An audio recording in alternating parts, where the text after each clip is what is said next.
if your church is looking to use Google Ad grants for churches, where you get the 10,000K a month to promote your church's missions, you'll want to definitely set up conversion tracking. And that's why we're focusing a huge part of the tutorial on how to set up conversion tracking, because it's very important for your church's Google Ad Grant campaign. If you don't have it set up, you'll be limited to the $2 per click for maximum bid on your keywords.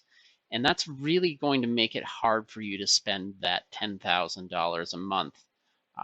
You'll come up much shorter on that in most cases, because it's really hard to reach the first page bid if you can only bid $2 per click. It's a very small click for price for a search campaign. So you do really want to set up conversion tracking. And the way you do that, or the way most churches do that, is through Google Analytics. And to set up a Google Analytics account, you just need to go to Google Analytics, click Join. It involves you creating a Google account first. So that's really just creating like a Gmail that's attached to the account. And once you're there, you can begin creating an account. The first step in the process is going to the account details and setting it up. So first step, I just need to enter my church's name. There are several pre-selected options. You can just leave them as they are. They mostly have to do with giving Google permission to help you if you ever need technical support. Their technical support's pretty good, and if you ever need it, it's nice to have, so I leave it. You also need to select a property name. You can name it anything you want. For this one, I'm just going to name it My Church, because it makes sense. And you can also select your time zone. That will affect kind of when it cuts your days off. So if I'm in a central time zone, I leave it at Pacific, I'll be 2 hours behind. So you want to make sure you select the right time zone. If you don't, it's not going to throw things off a ton, but throw things off a little.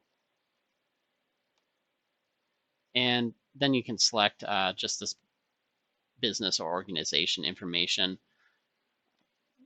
Really, you can enter anything here. It won't affect your church or your data analysis moving on. So just enter anything that makes sense to you and then click create. And then once you get there, you have just to accept the terms and conditions from Google. And it'll take you through that. And the next step, it's going to want you to do a data stream to start collecting data. Because right now, all you have is an account. It's not going to really help a lot in finding the data, because there's no code on your website to collect it. And it's a little technical, but Google uses a piece of JavaScript to track cookies of individual users that come to your site. And this stream part is how you do it. And you want to choose the web platform, because you have a website in most cases, and there are several pre-selected measurements that's going to track. You want to leave those. Those are all things that are useful to track. So then you just put your website domain in. And ours is vancopayments.com. And then your stream name. So you can name it anything you want. I'm just going to put what they have here, my website. And then I'm going to click the blue button, create stream.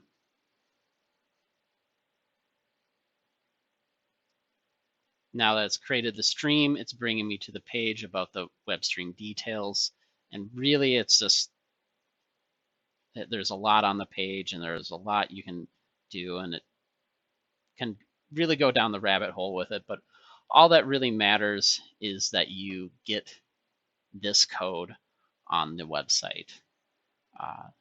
And it tells you where it wants it. It wants it in the head section of your HTML, and they want it there because that section's a static section of every website. So once you put it there, it will go on every page of your website. Google needs to be on every page of your website to track the users properly. So you would just click copy and put that in the head section. If you don't really know, you can seek some help from church volunteers. Lots of times churches are going to be using one of three CMS systems that create websites. And most often they're going to be Wix, Squarespace, and WordPress. And each of those make it pretty easy to do this process. Some of them you might not even actually have to enter the whole code here. They will just ask you for your Google ID, and that's just this right here. And you can just enter it into their interface, just that code right there, and it will set that up for you rather than having to go through the head and set it up that way. And once you're done and you have that all placed on the website, the next step is to start creating conversions. You want Google to start tracking how many times people do the actions you want them to take on your website. So for most churches, that involves donations. It might also be new membership sign-up forms, or maybe conversations with a pastor. You want to be tracking how engaged current members are with your staff and pastor. There's any number of things you can track.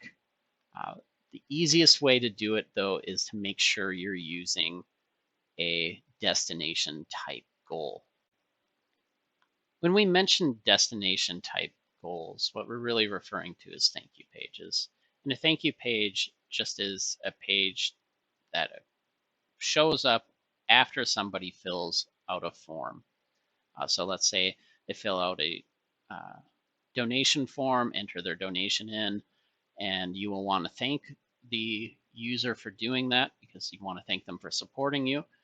So you would send them to a physical page that is thanking them. So for example, every giving letter your church needs is a thank you page we show after someone fills out this form to get a free ebook.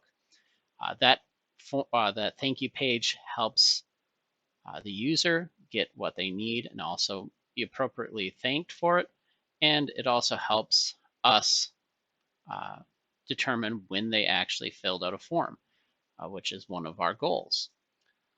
So to set up a destination type thank you page or destination type event conversion, you would have to go to configure.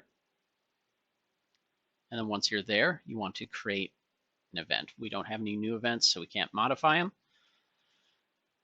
And then select create. And you can, it's a custom event, so you can name it anything you want. They have a few options here, but most of them probably won't make sense to you. So you want to name it something that makes sense and that you can remember. So I'm going to use this destination URL. So I'm going to put giving letter here. So I can remember that's what the conversion is for. And the parameter already set in there is event name. You're going to want to use a different event parameter. And there's a lot here that you can choose from. And that's another kind of rabbit hole you can go on. For churches, you don't want to get too complex. That's why you make the thank you pages so you can set up the conversions the easy way. And the easiest one here is the page location one. And the page location is really just saying URL. So that is, you're specifying a URL that once somebody lands onto it and it fires, Google will mark it as a conversion. The operator is just equals, less than, contains. You can choose a lot of these. One of the best ones though is contains, so you don't have to make sure whatever your URL snippet you put in here is exact. So for example, I want this every time somebody that reached this page for it to fire as a goal event or a conversion event. So I would just copy a snippet of it here, and I'm just going to start with this. You don't want to, in this case, you don't want to copy the beginning part of it, because I specified to Google when setting the account up that bancopayments.com is my domain name, so they know everything on your site has that domain name. So it's when specifying the contains here, you want to make sure you're using the whatever you put in is the stuff to the right of the .com. So I copied a snippet that will work, because this page right here contains what I specified and then some. It will fire as a conversion event whenever someone visits this page. So now that that's set, I can click create. And now I have a new conversion event. With our event created, we'll also need to create a conversion on this. And take note of the event name, in this case, giving letter. You'll want to copy that exactly and go to conversions, and you need to create a new conversion event.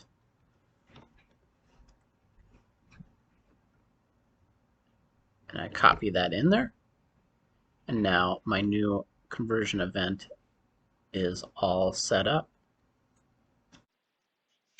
And now that I have a conversion event set up on the website, I'm going to need to do the final step in the process, is getting Google Analytics and Google Ads to communicate with each other. I need Google Analytics to tell Google Ads that a conversion event occurred, and then it will report on that in Google Ads, and you can even optimize on conversions in Google Ads. And to do that, you will need to go to your admin settings. And that's this gear wheel on the bottom left. Once you're there, you can go to Google Ads linking, and then you want to link accounts. So choose accounts to link from. I'm going to choose just the first one here, and then click next. And there's some settings and information to go through. Submit when you're all done. And now that account is linked. The last step in the process involves importing your conversions. The accounts are linked, but you still need to import your conversions from Google Analytics to Google Ads. And you do that by going to the Tools and Settings, click Conversions, and once you're there, you'll be taken to any conversions you have on the website, or linked from Google Analytics or any other source to your Google Ads account. We're going to need to add a new one here, so you click the plus, and then you click Import. There you'll see two Google Analytics options here, and the difference is Universal Analytics was the old Google Analytics. Google Analytics 4 is the new one, and that's the one that you demonstrated in our steps. So you want to click Web, because you're not using an app, and you click Continue. We currently have all of our goals imported over, so there is nothing to add right there. But if there was, you would just click the add right here, and then click Import and Continue. Once you do, you have the Google conversion events imported into the Google Ads account, and you will be able to have Google's artificial intelligence start optimizing by conversion. They'll let you get that higher bid per uh, click, and it will really let you start optimizing your account. We hope the video helps. We tried to cover the most difficult aspect of the Google Ad Grant setup for churches, and really that's the conversion component of it. There are also a lot of other things you should know about setting up the program for your church, and we run through them in our free resource. The free resource covers everything you need to know, from how to qualify for the program, how to stay eligible for the ad grant program, things that you need to specifically do to keep in compliance, and the best practices you should follow to get the most out of the program. So check out the free resource. It's available online for free. All you have to do is visit the link that is in the description of the video. So check it out.